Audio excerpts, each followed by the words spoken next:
ಜಾತಿ ರಹಿತ ಸಮ ಸಮಾಜ ನಿರ್ಮಾಣಕ್ಕೆ ಮುಂದಾಗಿದ್ದವರು ಶರಣರು ವೀರ ಹನುಮಾನ್.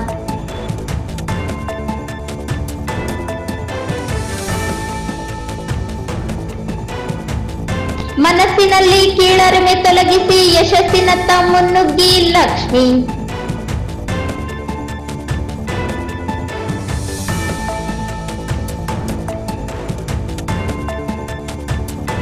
ಏಮ್ಸ್ ವಿಚಾರದಲ್ಲಿ ಕಾಂಗ್ರೆಸ್ ಬದ್ಧತೆ ಮೆರೆದಿದೆ ರವಿ ಬೋಸ್ರಾಜ್.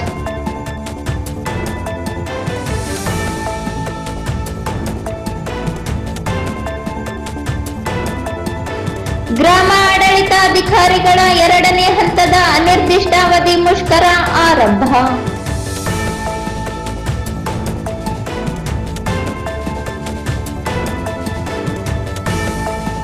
ಫೆಬ್ರವರಿ 13ರಂದು ಮೈಸೂರಿನಲ್ಲಿ ಜಿಲ್ಲಾ ರೈತ ಸಮಾವೇಶ. ಚಾಮರಾಜ ಮಾಲಿ ಪಾಟೀಲ್.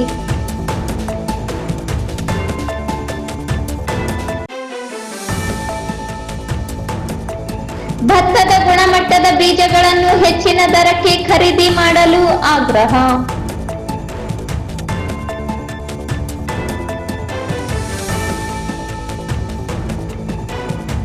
ಫೆಬ್ರವರಿ 12ರಂದು ಲಕ್ಷ್ಮಮ್ಮ ದೇವಿ ಶ್ರೀ ಮಾತಾ ಕಾಳಿಕಾ ದೇವಿಯ ರಥೋತ್ಸವ ಕಾರ್ಯಕ್ರಮ.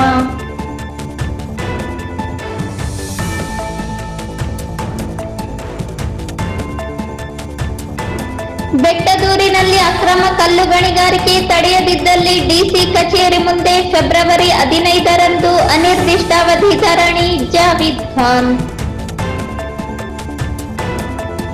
ಮತ್ತು ಮಾನ್ವಿಯಲ್ಲಿ ನಿವೃತ್ತ ಗಡಿ ಭದ್ರತಾ ಪಡೆಯ ಯೋಧನಿಗೆ ಗ್ರಾಮಸ್ಥರಿಂದ ಅದ್ದೂರಿ ಸ್ವಾಗತ. ವಾರ್ತೆಗಳ ವಿವರ.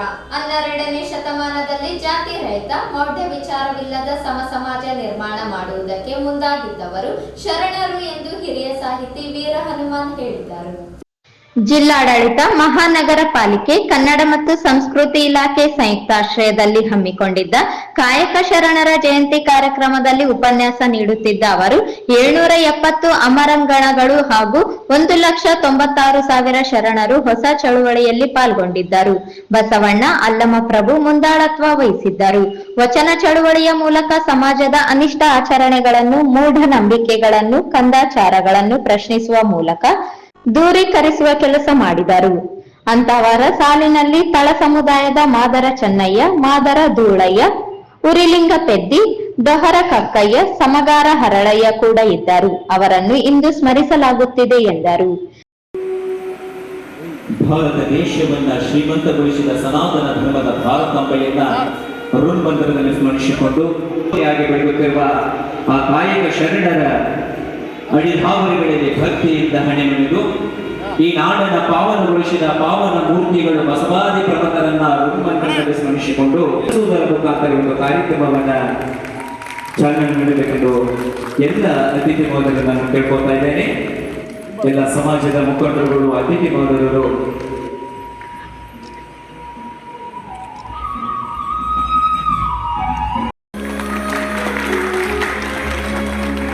ಹಗಲಿಗೆ ಸೂರ್ಯನ ಬೆಳಕು, ಹಿರಳಿಗೆ ಚಂದ್ರನ ಬೆಳಕು, ಈ ವೇದಿಕೆಗೆ ದೀಪವೇ ಹೊಳಪು. ದೀಪವನ್ನು ಬೆಳಗಿಸಿದಂತ ಎಲ್ಲ ಗಣ್ಯಮಾನ್ಯರು ಮತ್ತೊಮ್ಮೆ ಮೊಗದ ಮೇಲೆ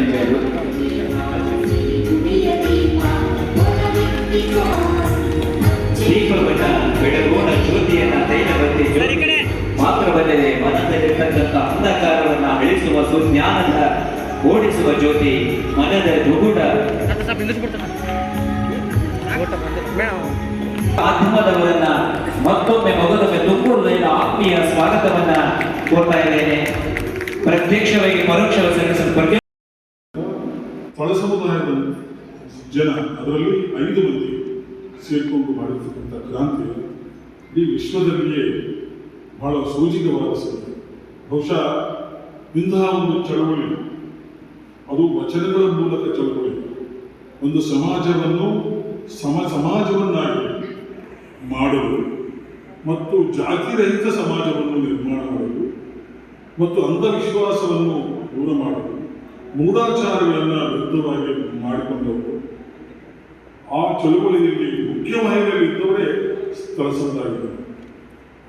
ಸುಮಾರು 770 ಅಮರಗಣಗಳು, 1,96,000 ಶಿವಶರಣರು ಮಾಡಿರ್ತಕ್ಕಂಥ ಕ್ರಾಂತಿ ಪ್ರಪಂಚದ ಯಾವುದೇ ಭಾಗದಲ್ಲಿ ಆಗಿಲ್ಲ, ಆಗುವುದಿಲ್ಲ ಕೂಡ ಗೊತ್ತ.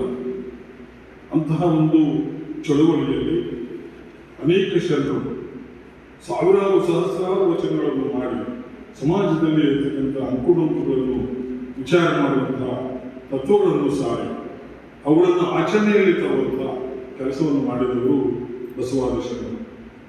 ಸಮಾಜದಲ್ಲಿ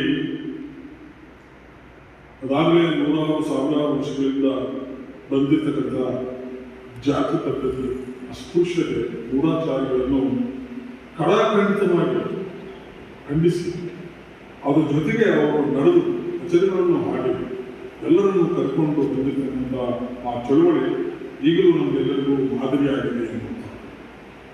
ಹಾಗೆ ನೋಡಿದ್ರೆ ನಾನು ಈಗಾಗಲೇ ಹೇಳಿದಂತೆ ಲಕ್ಷಗಟ್ಟಲೆ ಶಿವಶರಣರಲ್ಲಿ ನಮ್ಮ ಮಾದಾರ ಚೆನ್ನಯ್ಯ ಮೊದಲಾಗಿದೆ.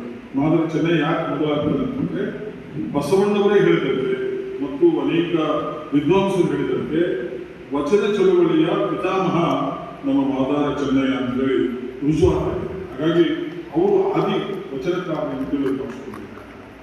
ಅಲ್ಲ ಪ್ರಭುದೇವರಾಗಿರ್ಬೋದು, ಚಂದ್ರಸನ ಆಗಿರ್ಬೋದು, ಅಕ್ಕ ರಾಗಮ ಆಗಿರ್ಬೋದು, ಅಕ್ಕ ಮಹಾದೇವಿ ಆಗಿರ್ಬೋದು, ಜಯದಾಸಯ್ಯ, ಗೀತಯ್ಯ, ಮೂಲಕ ಮಾರಯ್ಯ, ಶಿವಯೋಗಿ ಸಿದ್ದರಾಮಯ್ಯ, ಮಡಿವಾಳ ಮಾಚಿದೇವಯ್ಯ, ಗಡಪದ ಅಪ್ಪಣ್ಣ, ಹೀಗೆ ಅನೇಕ ಶರಣರು ತಮ್ಮ ದಿವ್ಯ ಜ್ಞಾನವನ್ನು, ತತ್ವವನ್ನು ಸಮಾಜಕ್ಕೆ ಮಾಡಿದರು.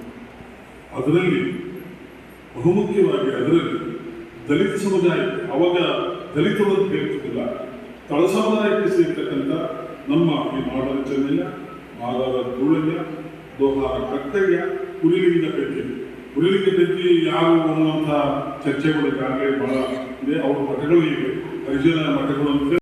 ತಹಸೀಲ್ದಾರ್ ಸುರೇಶ್ ವರ್ಮಾ ಕೂಡ ಮಾತನಾಡಿ ಶರಣರ ತತ್ವಗಳನ್ನು ಎಲ್ಲರೂ ಮೈಗೂಡಿಸಿಕೊಳ್ಳೋಣ ಎಂದರು. ಮಕ್ಕಳಾಗಿ ಆಧ್ಯಾತ್ಮಿಕ ಚಿಂತನೆಯನ್ನ ಒಳಗೊಂಡಿಸಿಕೊಂಡು ಸಮಾಜವನ್ನು ತಿದ್ದುವಂತ ಕೆಲಸ ಮಾಡಿದ ಪಂಚ ಶರಣರ ಜಯಂತಿ ಉತ್ಸವದ ಈ ಸಮಾರಂಭದ ವೇದಿಕೆ ಮೇಲಿರುವಂತ ಸಹೋದರಿಯರು ಮತ್ತು ಕಾರ್ಯಕ್ರಮವಾಗಿ ತಮ್ಮೆಲ್ಲರಿಗೂ ನನ್ನ ವತಿಯಿಂದ ತಮ್ಮೆಲ್ಲ ಕ್ಷಮೆ ಕೇಳ್ತೇನೆ. ಯಾಕಂದ್ರೆ ಫಸ್ಟ್ ಈ ಕಾರ್ಯಕ್ರಮ ಪ್ರಾರಂಭಕ್ಕಿಂತ ಮುಂಚೆ ನಮ್ಮಿಂದ ಅಸ್ತವ್ಯಸ್ತ ಆಯಿತು, ಅದಕ್ಕೆ ತಮ್ಮೆಲ್ಲರ ಕ್ಷಮೆ. ಉದ್ದೇಶಪೂರ್ವಕ ಅಂತ ಮಾಡಿದಲ್ಲ, ನಮಗೂ ಸಾಕಷ್ಟು ಅಭಿಮಾನ ಇದೆ, ಸ್ವಾಭಿಮಾನ ಇದೆ, ಗೌರವ ಇದೆ. ಬಟ್ ಕಮ್ಯುನಿಕೇಶನ್ ಇಂದ ಯಾವುದೋ ಒಂದು ಕಾರಣದಿಂದ ನಾವು ಬರಕ್ಕೆ ಬೇರೆ ಕಳಿಸಿರೋದು ಒಂದು ಅಡೆತಡೆ ಆಯಿತು. ಅದನ್ನೆಲ್ಲವೂ ಕೂಡ ಇಲ್ಲೇ ಮನೆ ಮಾಡುತ್ತಾ ಇವತ್ತು ನಾವು ನೀವು ಸೇರಿ ಇವತ್ತು ಇಂಥ ಶರಣರ ಪವಿತ್ರ ಶರಣರು, ಇವತ್ತು ನಾವು ಈ 5 ಜನ ಶರಣರ ಬಗ್ಗೆ 12ನೇ ಶತಮಾನದಲ್ಲ 12ನೇ ಶತಮಾನದಲ್ಲಿ ಕತ್ತಲೆಯನ್ನು ಬೆಳಗಿಸುವಂತ ಜ್ಯೋತಿಗಳು ಅಂಡ ಬಸವಣ್ಣನ ಇವರ ಪ್ರತಿಭೆಯನ್ನು, ಇವರ ಕಾಯಕವನ್ನು, ಇವರ ಶ್ರೇಷ್ಠ ಚಿಂತನೆಗಳನ್ನು ನೋಡಿ ಇವರನ್ನ ಶರಣರ ಪಟ್ಟ ಕಳಿಸಿದರು. ಭವಿಷ್ಯ ಇವರ ಮಾನಸಿಕ ಚಿಂತನೆ, ಇವರ ಒಳ್ಳೆಯ ನುಡಿ ನಡೆ, ನಾನು ಇವತ್ತು ಮಾತಾಡ್ಬೋದು ಬಟ್ ನಡೀಲಿಕ್ಕೆ ಆಗೋದಿಲ್ಲ. ಆದ್ರೆ ಈ ಶರಣರಾಗಲ್ಲ, ನುಡಿದಂತೆ ನಡೆದಂತ ಶರಣರು. ಇವತ್ತು ಅಂತ ಮಹಾನ್ ಚಿಂತಕರು, ಶರಣರು, ದೈವಾರಾಧಕರು ಅಂತ ಒಂದು ಜಯಂತಿಯನ್ನ ಆಚರಿಸುವುದು. ಮೊದಲನೇದಾಗಿ ಮಾದಾರ ಚೆನ್ನಯ್ಯ, ಮಾದಾರ ಧೂಳಯ್ಯ, ಹುಲಿಲಿಂಗಪೇಟೆ, ಡೋರ ಕಕ್ಕಯ್ಯ, ಸಮಗಾರ ಹರಳಯ್ಯ, ಇಂಥ ವಚನಕಾರರು, ಇಂಥ ಶರಣರು ಅದು ನಮ್ಮ ದೇಶದಲ್ಲಿ, ಅದು ವಿಶೇಷವಾಗಿ ನಮ್ಮ ಕರ್ನಾಟಕದಲ್ಲಿ, ಅದು ಅಣ್ಣ ಬಸವಣ್ಣನ ಆಸ್ಥಾನದಲ್ಲಿ ಹುಟ್ಟಿ ನಮ್ಮನ್ನೆಲ್ಲ ಬೆಳಗಿದಲ್ಲೇ ನಮ್ಮ ಧನ್ಯ. ಇವತ್ತು ನಾವು ಅಂತವರ ಒಂದು ಆಶೀರ್ವಾದದಿಂದ ಇವತ್ತು ನಾವು ವೇದಿಕೆಯ ಮೇಲೆ ಮಾತಾಡ್ತಾ ಇದ್ದೀವಿ. ಇವತ್ತು ಸ್ವತಂತ್ರ ಬಂದ ನಂತರ, ಭಾರತಕ್ಕೆ ಸಂವಿಧಾನ ಸಿಕ್ಕ ನಂತರ, ಪ್ರಜಾಪ್ರಭುತ್ವದಲ್ಲಿ ನಮಗೆ ಮಾತನಾಡುವಂತ ಸ್ವತಂತ್ರ ಸಿಕ್ಕರು ಕೂಡ ಹಿಂದೆ ಬಸವ ಯುಗದಲ್ಲಿ, ಕಲ್ಯಾಣ ಕರ್ನಾಟಕದ ಯುಗದಲ್ಲಿ ಮಾತು ಬರದ ಮೂಗರಿಗೆ, ಶೋಷಣೆಗೊಳಗಾದಂತ ಅಸ್ಪೃಶ್ಯರಿಗೆ ಅವತ್ತು ಸ್ವಾಭಿಮಾನದ ಕಿರೀಟವನ್ನು ಕೊಟ್ಟಿ ಮಾತನಾಡುವ ವಿನಗಂಧದಲ್ಲಿ ಬರೆಯ ಸಮಾಜ ತಿದ್ದಿ ಅನ್ನುವಂತ ಪೆಣ್ಣನ್ನು ಕೊಟ್ಟಿ ಶರಣರನ್ನಾಗಿ ರೂಪಿಸಿ ಸಮಾಜವನ್ನು ತಿದ್ದುವಂತ ಕೆಲಸ ಮಾಡಿದ್ದು ಅಣ್ಣ ಬಸವಣ್ಣ. ಮಹಾನ ಕೆಲಸ ಮಾಡಿದ್ದಾರೆ. ಇವತ್ತು ಇಂಥ ಶರಣರ ಪ್ರತಿಭೆ ಇಲ್ಲ ಅಂದರೆ ಮತ್ತೆ ಅದೇ ಮೌಢ್ಯತೆಯ ಪರವಾಗಿ, ಶೋಷಣೆ ಪರವಾಗಿ ಆ ಸಮಾಜ ಹಿಂಗೆ ನಿಂತಿದ್ದಂದರೆ ಇವತ್ತು ಇಂಥ ಪಂಚ ಪ್ರತಿಭೆಗಳು ನಮಗೆ ಸಿಗ್ತಾ ಇರಲಿಲ್ಲ. ಅವು ಯಾವುದೋ ಒಂದು ಮೆಸದಲ್ಲಿ ಹುಟ್ಟು ಹುಟ್ಟಲಾಗಿ ಅಂತೆ ನಶಿಸಿ ಹೋಗ್ತಾ ಇದ್ವು.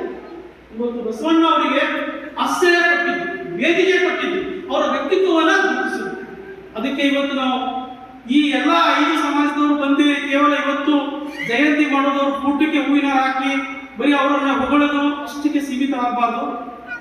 ಅವರ ವಚನದಲ್ಲಿರುವಂಥ ತತ್ವ ಸಿದ್ಧಾಂತಗಳು, ಅವರ ಕಾಯಕ ನಿಷ್ಠೆ, ಅವರು ನನ್ನ ಸಮಾಜವನ್ನು ಮುಂದೆ ಹೆಂಗಿರಬೇಕು ಅನ್ನೋ ಬಗ್ಗೆ ಅವರು ದೊಡ್ಡ ದಿವ್ಯ ದೃಷ್ಟಿಯನ್ನು ಕಂಡಿದ್ದರು. ಆ ದಿವ್ಯ ದೃಷ್ಟಿ ಕಂಡಂತೆ ಇವತ್ತು ಅವರ ದೃಷ್ಟಿಯಂತೆ ನಾವು ನಮ್ಮ ಮಕ್ಕಳನ್ನು ಸರಿಯಾಗಿ ಓದಿಸ್ಬೇಕು. ಆ ಹಿಂದಿನ ಅಸ್ಪೃಶ್ಯತೆಯನ್ನು ಹೋಗಲಾಡಿಸುವಂತೆ ನಾವು. ನಗರಸಭೆ ಅಧ್ಯಕ್ಷೆ ನರಸಮ್ಮ ನರಸಿಂಹಲು ಮಾಡಗೇರಿ ಸೇರಿದಂತೆ ವಿವಿಧ ಗಣ್ಯರು ವೇದಿಕೆ ಮೇಲೆ ಉಪಸ್ಥಿತರಿದ್ದರು. ಕಾರ್ಯಕ್ರಮದ ಆರಂಭದಲ್ಲಿ ಕಾಯಕ ಶರಣರ ಭಾವಚಿತ್ರಕ್ಕೆ ಗೌರವ ನಮನ ಸಲ್ಲಿಸಲಾಯಿತು. ಕಾಯಕ ಶರಣರ ಜಯಂತಿ ಅಂಗವಾಗಿ ನಗರದ ಅಂಬೇಡ್ಕರ್ ವೃತ್ತದಲ್ಲಿ ಕಾಯಕ ಶರಣರ ಭಾವಚಿತ್ರಕ್ಕೆ ಪೂಜೆ ಸಲ್ಲಿಸಿ ಮಾಲಾರ್ಪಣೆಗೈದು ಪುಷ್ಪ ನಮನ ಸಲ್ಲಿಸಿ ಭಾವಚಿತ್ರ ಮೆರವಣಿಗೆಗೆ ಸಣ್ಣ ನೀರಾವರಿ, ವಿಜ್ಞಾನ ಮತ್ತು ತಂತ್ರಜ್ಞಾನ ಸಚಿವರಾದ ಎನ್ಎಸ್ ಬೋಸರಾಜು ಚಾಲನೆ ನೀಡಿದರು. ನಗರಸಭೆ ಅಧ್ಯಕ್ಷೆ ನರಸಮ್ಮ ನರಸಿಂಹಲು ಮಾಡಗೇರಿ ಸೇರಿದಂತೆ ಹಲವು ಗಣ್ಯರು, ವಿವಿಧ ಸಮಾಜದ ಮುಖಂಡರು ಭಾಗವಹಿಸಿದ್ದರು.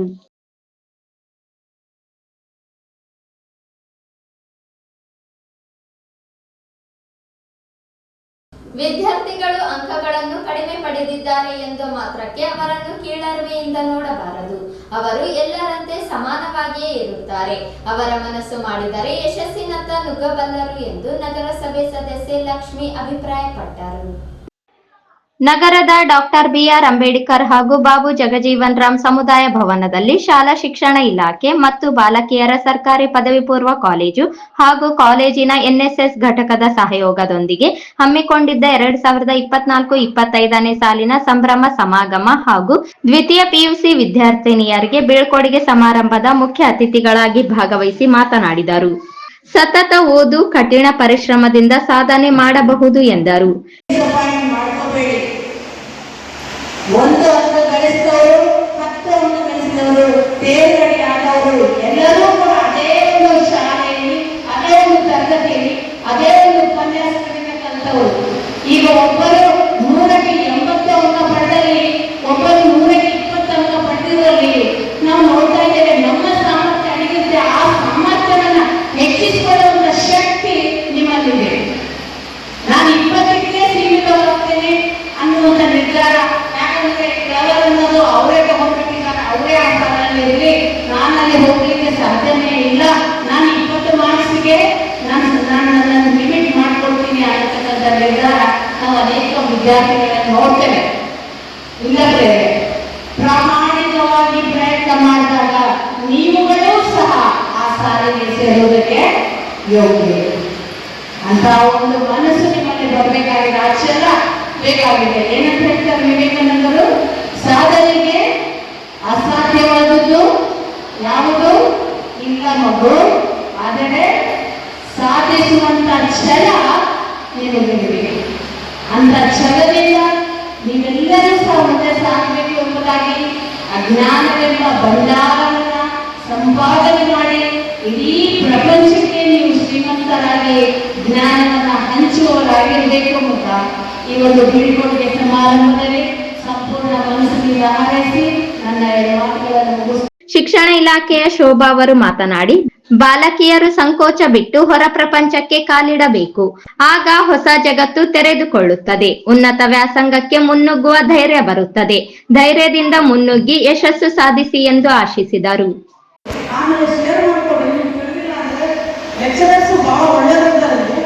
ಇಷ್ಟು ದೊಡ್ಡ ಕಾಲೇಜಲ್ಲಿ ಈ ಕಾಲೇಜಲ್ಲಿ ಎಲ್ಲ ಪ್ರಾಂಶುಪಾಲರು ಇದ್ದಾರೆ. ಎಲ್ಲ ಕೆಲವೊಂದು ಕಾಲೇಜುಗಳಲ್ಲಿ ಲೆಕ್ಚರರ್ಸೇ ಇಲ್ಲ. ಎಷ್ಟು ಲೆಕ್ಚರರ್ ಮೇಲೆ ಮಾಡ್ತದೆ ಕಾಲೇಜ್. ಇದು ನೀವು ಎಂಥ ದಯವಿಸ್ತ ಅಂದರೆ ನೀವು ಇದ್ದಾಗ ಒಂದು ಎಲ್ಲ ಸಿಬ್ಬಂದಿ ಇರುವಂಥ ಕಾಲೇಜಲ್ಲಿ ನೀವು ಅಭ್ಯಾಸ ಮಾಡ್ತಿದ್ದೀರಿ, ಸಂತೋಷದ ವಿಷಯ. ಅದಕ್ಕೆ ಅವ್ರ ಜ್ಞಾನವನ್ನು ನೀವು ಪಡ್ಕೊಳ್ಳಿ ಅಂತ ನಾನು ವಿನಂತಿಸುತ್ತೇನೆ. ಆಮೇಲೆ ಏನಂದ್ರೆ ಹೊರಗೆ ಹೋದ ತಕ್ಷಣ ಇದು ಯಾವುದೇ ಕೆಲಸ ಇರಲಿ, ಆ ಕೆಲಸ ಅಚ್ಚುಕಟ್ಟಾಗಿ ವ್ಯಾಪಾರ ಮಾಡಬೇಕು. ಆಮೇಲೆ ನಿಮ್ಮ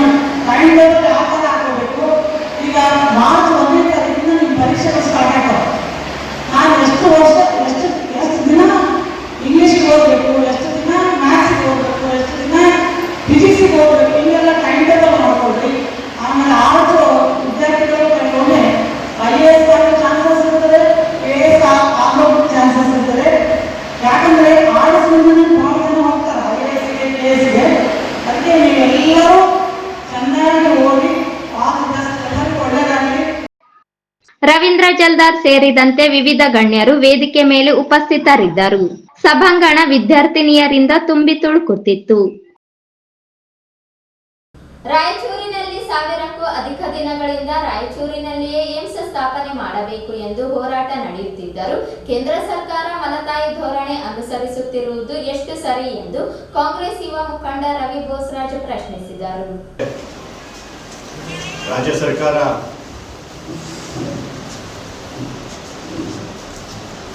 ಈ ಒಂದು ಭಾಗದಲ್ಲಿ ಆಗಬೇಕು ಅಂತೇಳಿ ತೀರ್ಮಾನ ಮಾಡಿ ಸುಮಾರು 1.5 ವರ್ಷ ಹಿಂದೆನೆ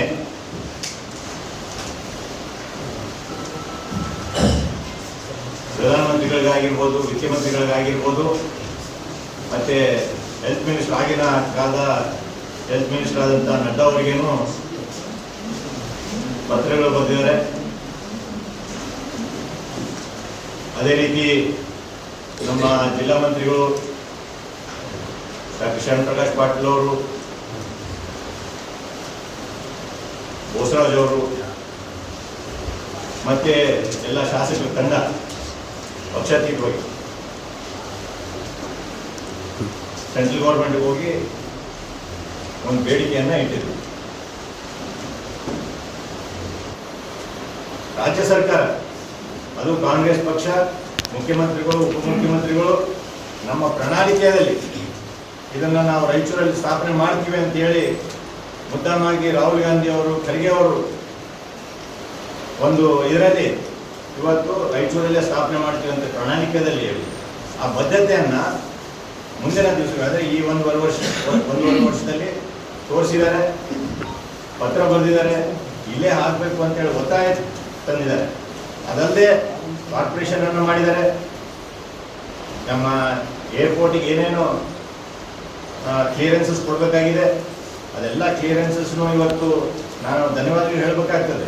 ಸಿವಿಲ್ ಏವಿಯೇಷನ್ ಮಿನಿಸ್ಟ್ರು, ಇವತ್ತು ಇಂಡಿಯನ್ ಸಿವಿಲ್ ಏವಿಯೇಷನ್ ಮಿನಿಸ್ಟ್ರು ನಮ್ಮ ರಾಮಮೋಹನ್ ನಾಯ್ಡು ಅವರು ಒಪ್ಪಿಗೆ ಕೊಟ್ಟು ಇಲ್ಲ ತಕ್ಷಣವೇ ಇದಕ್ಕೆ ನಾನು ಕ್ಲಿಯರೆನ್ಸಸ್ ಕೊಡ್ತೀನಿ ಅಂತೇಳಿ ಅವರೆಲ್ಲ ನಮ್ಮ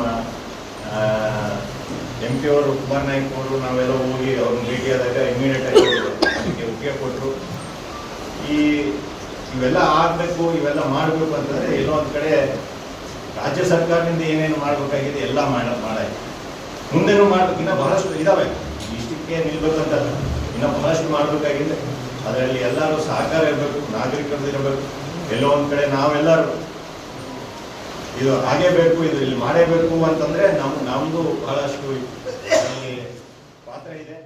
ಬಿಜೆಪಿಯವರಿಗೆ ಬದ್ಧತೆ ಇಲ್ಲವೇ ಎಂಬ ಪ್ರಶ್ನೆಗೆ ಹೋರಾಟ ಪ್ರಾರಂಭವಾದಾಗ ಡಬಲ್ ಇಂಜಿನ್ ಸರ್ಕಾರವಿತ್ತು. ಏಮ್ಸ್ ಮಂಜೂರಿ ಮಾಡಿಸಿ ಅದರ ಕ್ರೆಡಿಟ್ ಅವರೇ ಪಡೆಯಬಹುದಾಗಿತ್ತು. ಸ್ಥಳೀಯವಾಗಿ ಕೋರ್ ಕಮಿಟಿಯಲ್ಲಿ ಏಮ್ಸ್ ವಿಷಯ ಪ್ರಸ್ತಾಪ ಮಾಡುವುದಕ್ಕೆ 1000 ದಿನಗಳ ಹೋರಾಟ ಬೇಕೇ ಎಂದು ಮರು ಪ್ರಶ್ನಿಸಿದರು. ಬಿಜೆಪಿಯವರು ವಿಮಾನ ನಿಲ್ದಾಣ ಭೂಮಿ ಪೂಜೆ ನೆರವೇರಿಸಿದಾಗ ಅಗತ್ಯ ಪ್ರಕ್ರಿಯೆಗಳೇ ನಡೆದಿರಲಿಲ್ಲ. ಇನ್ನು ಮಹಾನಗರ ಪಾಲಿಕೆ ಘೋಷಣೆಗೆ ಮಾತ್ರ ಸೀಮಿತವಾಗಿತ್ತು. ಆದರೆ ಕಾಂಗ್ರೆಸ್ ಸರ್ಕಾರ ಅಧಿಕಾರಕ್ಕೆ ಬಂದ ಮೇಲೆ ವಿಮಾನ ನಿಲ್ದಾಣ ಹಾಗೂ ಮಹಾನಗರ ಪಾಲಿಕೆಗಾಗಿ ಬೇಕಾದ ಎಲ್ಲಾ ಪ್ರಕ್ರಿಯೆಗಳು ಈಗ ನಡೆಯುತ್ತಿವೆ ಎಂದು ಹೇಳಿದರು. ಏಮ್ಸ್ ಆಸ್ಪತ್ರೆಗೆ ಇರಬೇಕಾದ ಮೂಲಭೂತ ಸೌಕರ್ಯಗಳು ಈಗ ಲಭ್ಯವಿವೆ. ಮಹಾನಗರ ಪಾಲಿಕೆ, ವಿಮಾನ ನಿಲ್ದಾಣ ಹಾಗೂ ರಾಷ್ಟ್ರೀಯ ಹೆದ್ದಾರಿ ಹೀಗೆ ಏಮ್ಸ್ ಸ್ಥಾಪನೆಗೆ ಕೇಂದ್ರ ಸರ್ಕಾರದ ಮಾನದಂಡಗಳಿದ್ದಾಗಿಯೂ ಕೇಂದ್ರ ಸರ್ಕಾರ 22 ರಾಜ್ಯಗಳಿಗೆ ಏಮ್ಸ್ ನೀಡುವಾಗ ಪಾಲಿಸಿದ ನಿಯಮಗಳನ್ನು ಹೊರತುಪಡಿಸಿ ಈಗ NHMನಲ್ಲಿ ಅನುದಾನ ಬಳಸಿಕೊಳ್ಳಲು ತಿಳಿಸುತ್ತಿರುವುದು ಎಷ್ಟು ಸರಿ ಎಂದು ಪ್ರಶ್ನಿಸಿದರಲ್ಲದೆ, ಇತರೆ ರಾಜ್ಯಗಳಿಗೆ ಇಲ್ಲದ ನಿಯಮಗಳು ಕರ್ನಾಟಕ ರಾಜ್ಯಕ್ಕೆ ಏಕೆ ಅನ್ವಯಿಸಲಾಗುತ್ತದೆ? ಇದನ್ನು ನೋಡಿದರೆ IIT ವಂಚಿತರನ್ನಾಗಿಸಿದಂತೆ ಈಗಲೂ ಅದೇ ಮಾರ್ಗ ತುಳಿಯುತ್ತಿದ್ದಾರಾ ಎನ್ನುವ ಆತಂಕ ಎದುರಾಗಿದೆ ಎಂದು ಅನುಮಾನ ವ್ಯಕ್ತಪಡಿಸಿದರು. ಕಾರ್ಯವನ್ನು ನಾವು ಡೆಲ್ಲಿಯಲ್ಲಿ ಮಾಡಿದ್ದೀವಿ. ಅವತ್ತೂ ಏಮ್ಸ್ ರಾಯಚೂರಲ್ಲಿ ಸ್ಥಾಪನೆ ಆಗಬೇಕು. ಸದಾ ಮುಖ್ಯಮಂತ್ರಿಗಳು, ಪ್ರಧಾನಮಂತ್ರಿಗಳಿಗೆ ಭೇಟಿಯಾದಾಗ ಅವ್ರಿಗೂ ಈ ಏಮ್ಸ್ವನ್ನ ರಾಯಚೂರಲ್ಲಿ ಮಾಡಬೇಕು ಅಂತೇಳಿ ಪ್ರಸ್ತಾವನೆ ಮಾಡಿದ್ರು. ನಮಗೆ ಒಂದು ಆಶಾಭಾವನೆ ಇತ್ತು, ಮಾಡ್ತಾರೆ ಇವತ್ತಿಲ್ಲ ನಾಳೆ. ಯಾಕಂತಂದ್ರೆ ಇದು ಯಾವ ಭಿಕ್ಷೆ ಅಲ್ಲ, ಪ್ರತಿಯೊಂದು ರಾಜ್ಯಕ್ಕೆ ಏಮ್ಸ್ ಅನ್ನ ನಾವು ಮಾಡೇ ಮಾಡ್ತೀವಿ ಅಂತ ಹೇಳಿ ಕೇಂದ್ರ ಸರ್ಕಾರ ನೀತಿ ಆಯೋಗ ಮಾಡಿದಂತ ಒಂದು ಘೋಷಣೆ. 22 ರಾಜ್ಯಗಳಲ್ಲಿ ಈ ಒಂದು ಏಮ್ಸ್ ಅನ್ನ ಸ್ಥಾಪನೆ ಮಾಡಿದ್ದಾರೆ. ಹಾಗಾಗಿ ನಮಗೆ ಒಂದು ಆಶೆ ಭಾವನೆ ಇತ್ತು, ಇವತ್ತಿಲ್ಲ ನಾಳೆ ಮಾಡೇ ಮಾಡ್ತಾರೆ, ಕೊಡ್ತಾರೆ ಅಂತೇಳಿ ನಮಗೆ ಪೂರ್ತಿ ನಂಬಿಕೆ ಕೇಂದ್ರ ಸರ್ಕಾರದ ಮೇಲೆ. ಯಾಕಂದ್ರೆ ಇನ್ನೊಂದು ಏನಂತಂದ್ರೆ ಬಹಳ ವಿಶೇಷ ಏನಂದ್ರೆ ಮುಖ್ಯಮಂತ್ರಿಗಳು ನಮ್ಮ ಭಾಗದವರು ನಮ್ಮಿಂದನೇ ಅವರು ರಾಜ್ಯಸಭಾ ಮೆಂಬರ್ ಆಗಿ 2ನೇ ಬಾರಿಗೆ ಮುಖ್ಯಮಂತ್ರಿಗಳಾಗಿದ್ದಾರೆ. ಹಾಗಾಗಿ ಅವರು ನಮ್ಮ ಬೇಡಿಕೆಯನ್ನ ಯಾವುದೇ ಕಾರಣಕ್ಕೂ ಕೇಳ್ತಾರೆ. ಅವ್ರು ಮಾಡಬೇಕಾಗಿದ್ದು ಇಷ್ಟೇ, ಅವರು ರಾಜ್ಯಕ್ಕೆ ಕೊಡಬೇಕಾಗಿತ್ತು. ರಾಜ್ಯ ಸರ್ಕಾರ ತೀರ್ಮಾನ ಮಾಡ್ತದೆ ಎಲ್ಲಿ ಮಾಡಬೇಕು, ಯಾವ ಭಾಗದಲ್ಲಿ ಮಾಡಬೇಕು, ಎಲ್ಲಿ ಇದಕ್ಕೆ ಸೂಕ್ತ ಅಂತೇಳಿ ರಾಜ್ಯ ಸರ್ಕಾರ ಮಾಡಬೇಕು. ಅದೇ 22 ರಾಜ್ಯಗಳಲ್ಲಿ ಮಾಡಿದ್ದಾರೆ. ನಮ್ಮ ಭಾಗಕ್ಕೆ ಬಂದಾಗ ಹೋದ ಒಂದು ನಮ್ಮ ಫೈನಾನ್ಸ್ ಬಿಲ್ ಅದು ಮತ್ತೆ ಬಜೆಟ್, ಕೇಂದ್ರ ಬಜೆಟ್ ಮಂಡಿಸಿದಾಗ ಅವತ್ತೂ ಮುಖ್ಯಮಂತ್ರಿಗಳು ಪತ್ರ ಬರೆದರು ಮುಖ್ಯಮಂತ್ರಿಗಳಿಗೆ ಮತ್ತೆ ಪ್ರಧಾನಮಂತ್ರಿಗಳಿಗೆ. ಏನಂತ, ಇಲ್ಲಿ ನೀವು ಈ ಬಜೆಟ್ ಅಲ್ಲಿ 24-25ನೇ ಬಜೆಟ್ ಅಲ್ಲಿ ನೀವು ಇದನ್ನ ಘೋಷಣೆ ಮಾಡಬೇಕು ಅಂತೇಳಿ. ಅವತ್ತು ಅದನ್ನು ಸ್ಪಂದಿಸಿದ್ದಿಲ್ಲ, ನಿರಂತರವಾಗಿ ಸಂಪರ್ಕನಾಗಿದ್ರು. ಮತ್ತೆ ಪುನಃ ಇವತ್ತೇನು ಮೊನ್ನೆ 25-26ನೇ ಬಜೆಟ್ಗೂ ಮುಖ್ಯಮಂತ್ರಿಗಳು ಪತ್ರ ಬರೆದಿದ್ರು, ಇಲ್ಲ ಇದು ಈ ಒಂದು ವರ್ಷದಲ್ಲಿ ನೀವು ಘೋಷಣೆ ಮಾಡಬೇಕು ಅಂತೇಳಿ. ಆದರೆ ಅವರೊಂದು ಪತ್ರ ಬರೆದಿದ್ದಾರೆ. ಏನಂತ, ನಿಮ್ದೊಂದು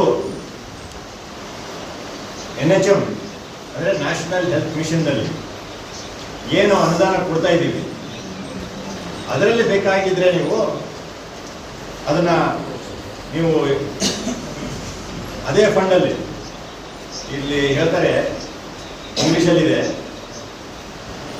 under NHM the ministry provides financial and technical support to the states, union territories to strengthen their healthcare infrastructure. ಅಂದ್ರೆ ಮೂಲಭೂತ ಏನು ಆರೋಗ್ಯ ಸಂಬಂಧ ಏನು ಮೂಲಭೂತ ಸೌಲಭ್ಯಗಳೇನಿವೆ ಅದಕ್ಕೆ ನಾವು NHM ಅಲ್ಲಿ ನಾವು ಪ್ರೊವೈಡ್ ಮಾಡ್ತೀವಿ.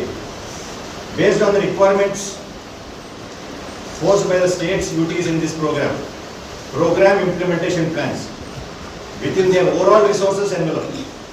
Under NHM, total rupees 4,648 has been released to the state of Karnataka from the financial year 21-22 to financial year 24-25. ಅಂದ್ರೆ 4 ವರ್ಷದಲ್ಲಿ 4,648 ಕೋಟಿ NHM ಅಲ್ಲಿ ನಾವು ಕೊಟ್ಟಿದ್ದೀವಿ.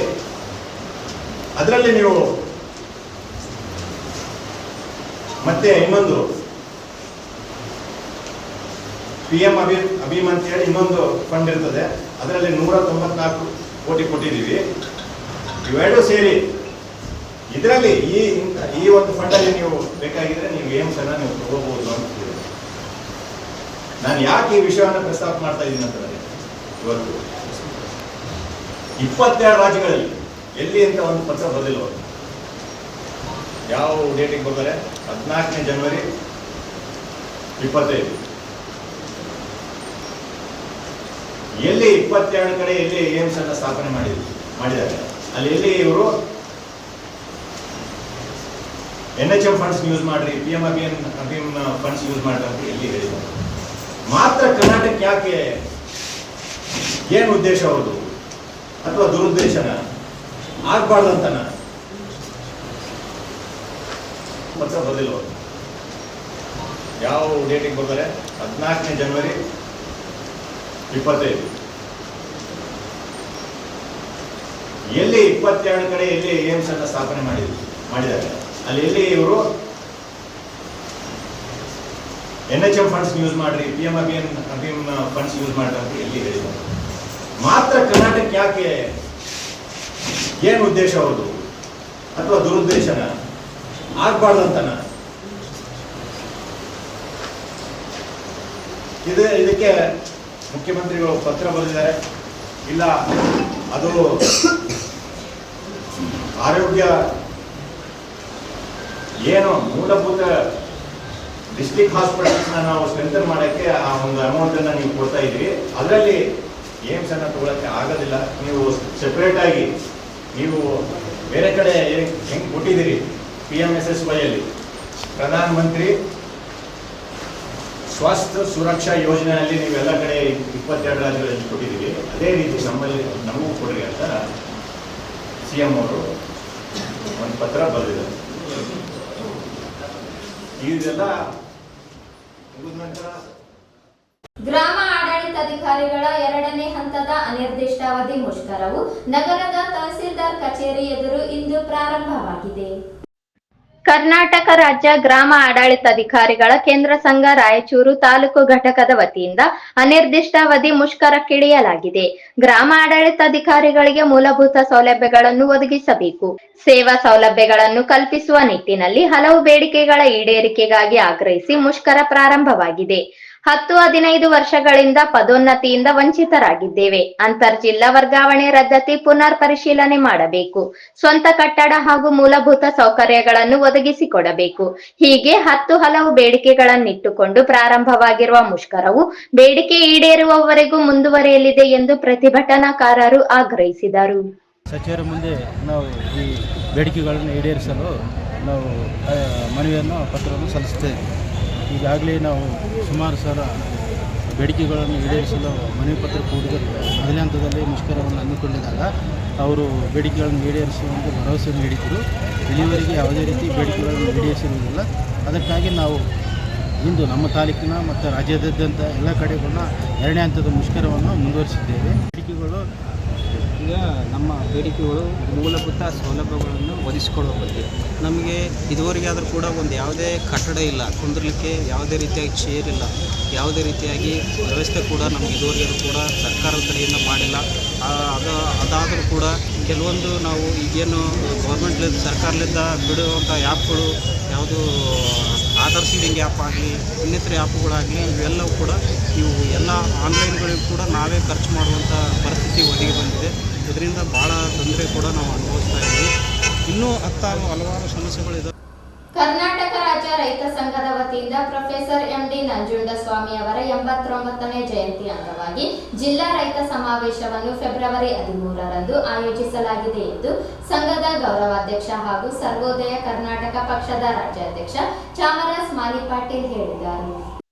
ನಗರದ ಪತ್ರಿಕಾ ಭವನದಲ್ಲಿ ಕರೆದಿದ್ದ ಪತ್ರಿಕಾಗೋಷ್ಠಿಯನ್ನು ಉದ್ದೇಶಿಸಿ ಮಾತನಾಡಿ, ಸಮಾವೇಶವು ಮೈಸೂರಿನ ಟೌನ್ ಹಾಲ್ನಲ್ಲಿ 12 ಗಂಟೆಗೆ ನಡೆಯಲಿದೆ ಎಂದ ಅವರು, ಸಮಾವೇಶದ ಅಂಗವಾಗಿ ಅಂದು ಬೆಳಗ್ಗೆ 11 ಗಂಟೆಗೆ ಅದ್ದೂರಿ ಮೆರವಣಿಗೆಯನ್ನು ಕೂಡ ಹಮ್ಮಿಕೊಳ್ಳಲಾಗಿದೆ. ಮೆರವಣಿಗೆಗೆ ಶಾಸಕ ದರ್ಶನ್ ಪುಟ್ಟಯ್ಯ ಅವರು ಚಾಲನೆ ನೀಡಲಿದ್ದಾರೆ ಎಂದರು. ಬೆಳಿಗ್ಗೆ 11:55ಕ್ಕೆ ಮಹಿಳಾ ಘಟಕದ ಕಾರ್ಯಾಧ್ಯಕ್ಷೆ ಯದುಶೈಲ್ ಸಂಪತ್ ಅವರು ಸಂಘದ ಧ್ವಜಾರೋಹಣ ಮಾಡಲಿದ್ದಾರೆ. 12 ಗಂಟೆಗೆ ಸಮಾವೇಶದ ಉದ್ಘಾಟನೆಯನ್ನು ಮಾಜಿ ಶಾಸಕ, ಸಂಯುಕ್ತ ಮೋರ್ಚಾದ ರಾಷ್ಟ್ರೀಯ ಸಂಚಾಲಕ ಹಾಗೂ ಸಮಾಜವಾದಿ ಚಿಂತಕ ಡಾಕ್ಟರ್ ಸುನೀಲಂ ಅವರು ನೆರವೇರಿಸಲಿದ್ದು, ಅಧ್ಯಕ್ಷತೆಯನ್ನು ಕರ್ನಾಟಕ ರಾಜ್ಯ ರೈತ ಸಂಘದ ಜಿಲ್ಲಾಧ್ಯಕ್ಷ ಹೊಸೂರು ಕುಮಾರ್ ಅವರು ವಹಿಸಲಿದ್ದಾರೆ. ಮುಖ್ಯ ಅತಿಥಿಗಳಾಗಿ ಶಾಸಕ ಹಾಗೂ ಮುಖ್ಯಮಂತ್ರಿ ಸಲಹೆಗಾರ ಹಾಗೂ ಸಮಾಜವಾದಿ ಚಿಂತಕ BR ಪಾಟೀಲ್, ಜಾಗೃತ ಕರ್ನಾಟಕದ ಡಾಕ್ಟರ್ ವಿ ವಾಸ್, ಕೃಷಿ ವಿಜ್ಞಾನ ಹಾಗೂ ಕೃಷಿ ಬೆಲೆ ಆಯೋಗದ ಮಾಜಿ ಅಧ್ಯಕ್ಷ ಡಾಕ್ಟರ್ ಪ್ರಕಾಶ್ ಕಮ್ಮರಡಿ ಸೇರಿದಂತೆ ಇತರರು ಆಗಮಿಸಲಿದ್ದಾರೆ ಎಂದರು. ಸಮಾವೇಶದ ಸದಸ್ಯತ್ವ ಅಭಿಯಾನಕ್ಕೆ ಚಾಲನೆ ನೀಡಲಾಗುವುದು. ಹೊಸತನದೊಂದಿಗೆ ಹಳ್ಳಿ ಹಳ್ಳಿಗೆ ರೈತ ಸಂಘ ಕಿರು ಹೊತ್ತಿಗೆ ಬಿಡುಗಡೆ ಮಾಡಲಾಗುವುದು. ರೈತಪರ ಬಜೆಟ್ಗೆ ಹಕ್ಕು ಮಂಡನೆ, ಸಂಘದ ಸಂವಿಧಾನ ಮುದ್ರಿತ ಪ್ರತಿ ಬಿಡುಗಡೆ, ಸಂಘದ ಹೊಸ ಮಾದರಿ ಬೋರ್ಡ್ ಅನಾವರಣ ಮಾಡುವುದಕ್ಕೆ ತೀರ್ಮಾನಿಸಲಾಗಿದೆ ಎಂದರು. ನೇತಾರರಾದಂಥ ನಂಜುಂಡಸ್ವಾಮಿಯವರ 89ನೇ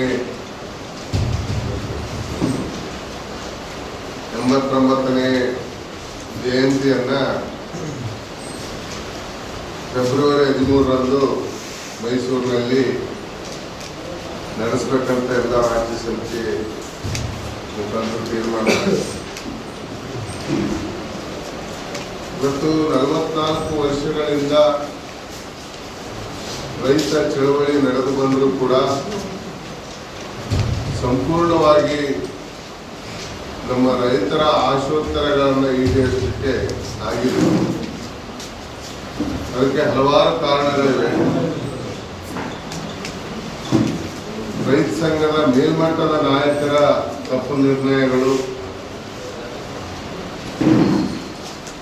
ಹಲವಾರು ಬಾರಿ ರೈತ ಸಂಘ ಏನಂತಂದ್ರೆ ವಿಭಾಗವಾಗುವಂಥದ್ದು, ಇವೆಲ್ಲವನ್ನ ಪರಿಗಣಿಸಿ ಪುನಃ ಮತ್ತೆ ಏನಂತಂದ್ರೆ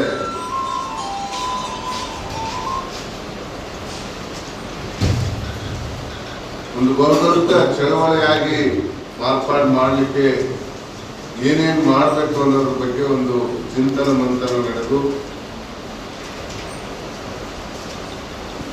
ಬಹಳ ದೊಡ್ಡ ಹಿರಿಯರ, ಕರ್ನಾಟಕದ ಹಿರಿಯ ಸಾಮಾಜಿಕ ಚಿಂತಕರ ಒಂದು ಸಲಹೆಯನ್ನು ಪಡೆದು ಕೆಲವು ನಿರ್ಣಯಗಳನ್ನು ನಾವು ಮಾಡ್ತಾ ಇದ್ದೀವಿ ಇವತ್ತು. ಈಗ ಹೊಸ ತಲೆಮಾರಿನ ಯುವಕರನ್ನ ರೈತ ಸಂಘಕ್ಕೆ ಸೇರೋದಕ್ಕೆ ಮತ್ತೆ ಏನಂತಂದ್ರೆ ನಾವು ಸದಸ್ಯತ್ವ ಅಭಿಯಾನವನ್ನ ಪ್ರಾರಂಭ ಮಾಡ್ತೀವಿ. ಮತ್ತೆ ಹೊಸತನದೊಂದಿಗೆ ಇವತ್ತು ಮೊಬೈಲ್ ಆದ ನಂತರ ಹಳ್ಳಿಗೆ ಹೋಗೋದು ಬಿಟ್ಬಿಟ್ರೆ ನಮ್ಮ ಕಾರ್ಯಕರ್ತರು ಪ್ರತಿ ಹಳ್ಳಿಗೆ ಹೋಗಿ ಹಳ್ಳಿಗೆ ರೈತ ಸಂಘ ಅಂತಕ್ಕಂಥ ಒಂದು ಪುಸ್ತಕವನ್ನು ಪ್ರಿಂಟ್ ಮಾಡಿದ್ದೀವಿ. ಆ ಕಿರು ಹೊತ್ತಿಗೆಯನ್ನ ಹಳ್ಳಿಗಳಲ್ಲಿ ಹಂಚತಕ್ಕಂಥ ಕಾರ್ಯಕ್ರಮ ಕೂಡ ಚಾಲನೆ ಸಿಗ್ತದೆ. ಬಹಳ ಮುಖ್ಯವಾದಂಥದ್ದು, ಕರ್ನಾಟಕ ಸರ್ಕಾರ ಮಂಡನೆ ಮಾಡತಕ್ಕಂಥ ಬಜೆಟ್ನಲ್ಲಿ ಬರ್ತಕ್ಕಂಥ ಬಜೆಟ್ನಲ್ಲಿ ರೈತ ಪರವಾಗಿ ಹೇಗೆ ಅದನ್ನ ಮಾಡಬಹುದು ಅಂತಕ್ಕಂಥ ಒಂದು ಅಂಶಗಳಿರ್ತಕ್ಕಂಥ ಒಂದು ಕಿರು ಹೊತ್ತಿಗೆಯನ್ನ ಪ್ರಕಟ ಮಾಡಿ ಎಲ್ಲ ಮಂತ್ರಿಗಳಿಗೆ, ಶಾಸಕರುಗಳಿಗೆ, ಆಡಳಿತ ಪಕ್ಷ ಮತ್ತು ವಿರೋಧ ಪಕ್ಷದ ಶಾಸಕರುಗಳಿಗೆ ಆ ಕಿರು ಹೊತ್ತಿಗೆಯನ್ನು ಕೊಡ್ತಕ್ಕಂಥ ಕೆಲಸ ಕೂಡ ರೈತ ಸಂಘ ಮಾಡ್ತಾ ಇದೆ. ಮತ್ತೆ ಪ್ರೊಫೆಸರ್ ನಂಜುಂಡಸ್ವಾಮಿ ಅವರಿರೋ ಸಂದರ್ಭದಲ್ಲಿ ರೈತ ಸಂಘಗಳಿರಂತ ಊರುಗಳಲ್ಲಿ ಬೋರ್ಡ್ ಆಗ್ತಿತ್ತು. ಆ ಬೋರ್ಡ್ ಏನಂತಂದ್ರೆ ಪ್ರತಿ ಹಳ್ಳಿ ಮುಂದೆ ಇರ್ತಿದ್ದು. ಅವರು ಆ ಬೋರ್ಡ್ನಲ್ಲಿ ಅವ್ರು ಮಾಡಿದಂತ ಬೋರ್ಡ್ನಲ್ಲಿ ಏನಂತಂದ್ರೆ ಸರ್ಕಾರಿ ಅಧಿಕಾರಿಗಳು ರೈತರ ಅಪ್ಪಣೆ ಇಲ್ಲದೆ ಗ್ರಾಮ ಪ್ರವೇಶ ಮಾಡಬಾರದು, ಸೋಮವಾರ ರಜೆ ಅಂತೇಳಿ, ಮತ್ತೆ ಈ ಬ್ಯಾಂಕ್ ಅಧಿಕಾರಿಗಳು, ಸೊಸೈಟಿ ಇವರೆಲ್ಲ ವಸೂಲಿಗೆ ಬರ್ತಕ್ಕಂಥವ್ರು ಏನಂತಂದ್ರೆ ಯಾರು ಪರವಾನಗಿ ಇಲ್ಲ ಬರಬಾರದು ಅಂತಕ್ಕಂಥ ಬೋರ್ಡ್ ಹಾಕಿ ಸರ್ಕಾರಕ್ಕೆ ಎಚ್ಚರಿಕೆ ಕೊಡ್ತಕ್ಕಂಥ ಕೆಲಸ ಮಾಡಿದ್ರು. ಇವತ್ತೇನಂದ್ರೆ ಅಂತ ಬೋರ್ಡ್ ಅನ್ನು ಕೂಡ ನಾವು ಮಾರ್ಪಾಡು ಮಾಡುವಂಥದ್ದು ಕೆಲಸಗಳು ಮಾಡ್ತೀವಿ. ಈ ಒಂದು ಕಾರ್ಯಕ್ರಮಕ್ಕೆ ಉತ್ತರ ಪ್ರದೇಶದ ಸಮಾಜವಾದಿ ಚಿಂತಕರಾದಂಥ ಮತ್ತು ಮಾಜಿ ಶಾಸಕರು ಆದಂಥ ಡಾಕ್ಟರ್ ಸುನೀಲಂ ಅವರು ಈ ಕಾರ್ಯಕ್ರಮವನ್ನು ಉದ್ಘಾಟನೆ ಮಾಡ್ತಾರೆ. ಅವತ್ತು ಶ್ರೀಮತಿ ಯದುಶೈಲ ಸಂಪತ್ತನವರು ಸಂಘದ ಧ್ವಜಾರೋಹಣ ಮಾಡ್ತಾರೆ. ಅಧ್ಯಕ್ಷತೆಯನ್ನ ಮೈಸೂರು ಜಿಲ್ಲಾ ಅಧ್ಯಕ್ಷರಾದಂಥ ವಸೂರು ಕುಮಾರ್ ವಹಿಸ್ಕೊಳ್ತಾರೆ. ಮುಖ್ಯ ಅತಿಥಿಗಳಾಗಿ BR ಪಾಟೀಲ್, ಮುಖ್ಯಮಂತ್ರಿಗಳ ಸಲಹೆಗಾರ, ರಾಜೀನಾಮೆ ಕೊಟ್ಟರು, ಇನ್ನೂ ಎಕ್ಸೆಪ್ಟ್ ಆಗಿಲ್ಲ, ಅವರು ಇನ್ನ ಸಲಹೆಗಾರ ಅಂತಾನೆ ಹೇಳೋದು, ಅವರು ಬರ್ತಾರೆ. ಡಾಕ್ಟರ್ ವಾಸು, ಜಾಗೃತ ಕರ್ನಾಟಕದ ಮುಖ್ಯಸ್ಥರಾದಂಥ ವಾಸು ಅವರು ಮುಖ್ಯ ಅತಿಥಿಗಳಾಗಿ ಬರ್ತಾರೆ. ಮತ್ತು ಕೃಷಿ ಬೆಲೆ ಆಯೋಗದ ಮಾಜಿ ಅಧ್ಯಕ್ಷರಾದಂಥ ಪ್ರಕಾಶ್ ಕಮ್ಮಳ್ಳಿ ಅವರು ನಮ್ಮ ಜೊತೆಗೆ ಇರ್ತಾರೆ. ಬಹಳ ಮುಖ್ಯವಾದಂಥದ್ದು ಏನಂದ್ರೆ ಕುಟುಂಬಕ್ಕೊಬ್ಬ ಸದಸ್ಯ, ಊರಿಗೊಬ್ಬ ಕಾರ್ಯಕರ್ತ ಮಾಡ್ಬೇಕನ್ನೋ ಒಂದು ಉದ್ದೇಶ ರೈತ ಸಂಘಕ್ಕೆ ಇದೆ. ಈ ಅಭಿಯಾನಕ್ಕೆ ಚಾಲನೆ ಕೊಟ್ಟು ಮತ್ತು ಪ್ರಾಸ್ತಾವಿಕ ಮಾತನಾಡಲಿಕ್ಕೆ ನಮ್ಮ ರೈತ ಸಂಘದ ಅಧ್ಯಕ್ಷರಾದಂಥ ಬಡಗಲ್ಪುರ ನಾಗೇಂದ್ರ ಅವರು ಬರ್ತಾರೆ. ಮತ್ತೆ ಬಜೆಟಿನ ಬಗ್ಗೆ ರೈತ ಪರವಾದ ಬಜೆಟ್, ನೀರಾವರಿ, ವಿದ್ಯುತ್ತು, ಮಾರುಕಟ್ಟೆ ಇವೆಲ್ಲದಕ್ಕೆ ಸಂಬಂಧಪಟ್ಟಂಗೆ ರೈತರಿಗೆ ಸಂಬಂಧಪಟ್ಟಂತ ಸಮಸ್ಯೆಗಳನ್ನ ಮತ್ತೆ ಅದಕ್ಕೆ ಯಾವ ರೀತಿ ಅದನ್ನ ಬಜೆಟ್ನಲ್ಲಿ ಅನುಕೂಲ ಮಾಡಿಕೊಡ್ಬೇಕು ಅನ್ನೋದ್ರ ಬಗ್ಗೆ ಅದರ ಒಂದು ಪುಸ್ತಕವನ್ನು ನಾನು ಕೂಡ ಬಿಡುಗಡೆ ಮಾಡೋರಿದ್ದೀನಿ. ಜೊತೆಗೆ ಹಳ್ಳಿಗೆ ರೈತ ಸಂಘ ಒಂದು ಪುಸ್ತಕ ಪ್ರಿಂಟ್ ಮಾಡಿ ಆಗಿದೆ. JM ವೀರಸಂಗಯ್ಯ ಅವರು ಅದನ್ನ ಬಿಡುಗಡೆ ಮಾಡ್ತಾರೆ. ನಮ್ಮ ಸಂಘಕ್ಕೆ ಏನಂತಂದ್ರೆ ಒಂದು ಉತ್ಕೃಷ್ಟವಾದಂತ ಈ ನಾಡಿನ ಹೆಸರಾಂತ ಸಮಾಜ ಚಿಂತಕರನ್ನ ಒಂದು ಸಲಹೆ ತಗೊಂಡು ನಾವು ಒಂದು ಸಂವಿಧಾನವನ್ನ ರಚನೆ ಮಾಡಿಕೊಂಡಿದ್ದೀವಿ ನಮ್ಮ ಸಂಘಕ್ಕೆ. ಆ ಸಂಘದ ಒಂದು ಸಂವಿಧಾನವನ್ನ ಮಹೇಶ್ ಪ್ರಭು ಅವರು ಬಿಡುಗಡೆ ಮಾಡ್ತಾರೆ. ಬೋರ್ಡ್ ಅನಾವರಣ, ಕೆಂಪುಗೌಡ, ಇವೆಲ್ಲ ಇಂಥ ಕಾರ್ಯಕ್ರಮಗಳು ಇವೆ. ಈ ಸಂದರ್ಭದಲ್ಲಿ ನರಸಿಂಗರಾವ್ ಕುಲಕರ್ಣಿ, ಪ್ರಭಾಕರ್ ಪಾಟೀಲ್, ಬೂದಯ್ಯ ಸ್ವಾಮಿ, ಪ್ರಭಾಕರ್ ರಾವ್ ಇದ್ದರು.